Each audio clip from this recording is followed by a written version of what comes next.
lakukan audit digital forensik dan evaluasi menyeluruh terhadap sistem Sirekap. Yang kedua adalah lakukan pemungutan suara ulang di seluruh Indonesia. Yang ketiga adalah ganti semua pejabat di KPU dan Bawaslu mulai dari atas sampai bawah.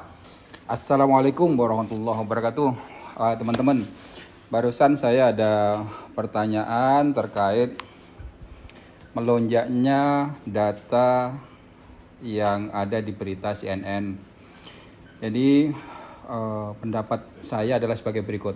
Jadi data yang tertampil di televisi ataupun di video live itu biasanya berasal dari sumber yang asli maupun berasal dari entry manual oleh admin. Jadi begini prosesnya. Kalau misalkan CNN mendapatkan akses API dari situs Sirekap maupun KPU, maka data itu adalah data yang benar-benar berasal dari servernya KPU gitu ya. Jadi kalau misalkan 57,34% itu adalah data yang memang berasal dari KPU, tidak ada entry admin di CNN. Itu kalau menggunakan API. Sementara kalau misalkan memang CNN melihat front end dari situs Sirekap atau situs KPU, kemudian entry manual oleh admin, bisa jadi memang ada human error yang dilakukan oleh admin dari CNN. Jadi kalau memang case yang pertama yang terjadi, ternyata data tersebut adalah data yang berasal dari KPU, CNN mengambil API dari KPU, ini patut kita sikapi gitu ya. Nah, yang pertama penilaian kami adalah sistem Sirekap adalah sistem yang belum dewasa. Jadi sistem yang belum dewasa itu artinya adalah sistem-sistem yang memang gampang dijebol atau sistem-sistem yang memang keamanan data dan jaringan kurang maksimal gitu ya. Kemudian yang berikutnya adalah ada kemungkinan ada backdoor di dalam sistemnya Sirekap. Jadi backdoor itu kan kalau bahasa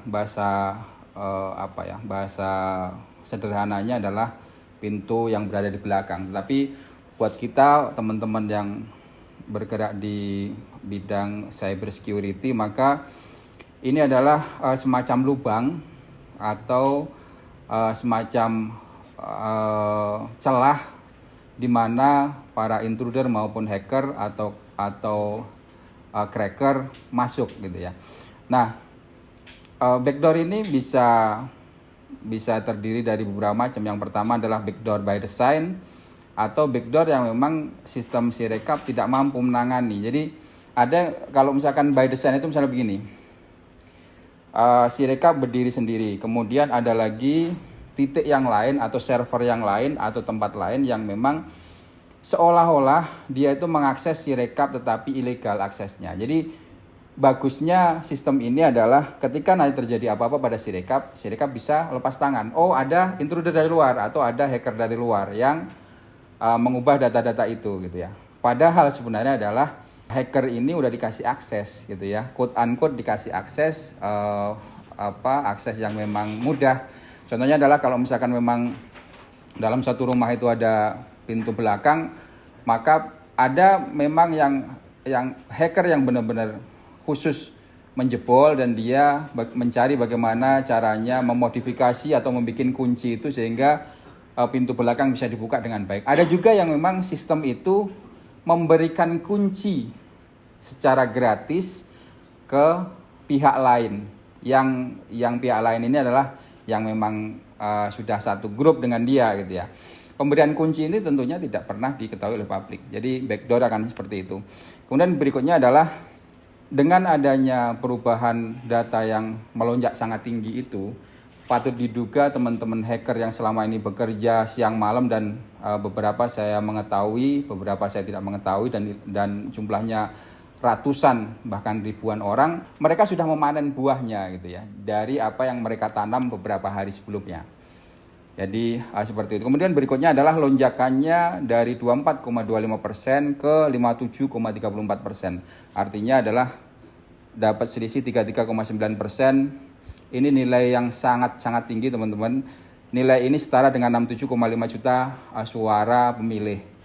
Jadi saya ditanya nih, pendapatmu apa gitu ya. Jadi kalau memang case di mana CNN mendapatkan data itu berasal dari API, artinya data dari KPU benar-benar datanya real yang berasal dari 24,25% kemudian ke 57, sekian %. Artinya dengan lonjakan ini saya menjadi orang yang pertama tidak percaya benar-benar terhadap sistemnya Sirekap. Karena memang tidak bisa mempertahankan data-data yang seharusnya muncul di publik dan ini akan membuat gempar atau membuat resah masyarakat secara luas. Kemudian saran saya itu ada 3. Yang pertama adalah lakukan audit digital forensik dan evaluasi menyeluruh terhadap sistem Sirekap. Yang kedua adalah lakukan pemungutan suara ulang di seluruh Indonesia.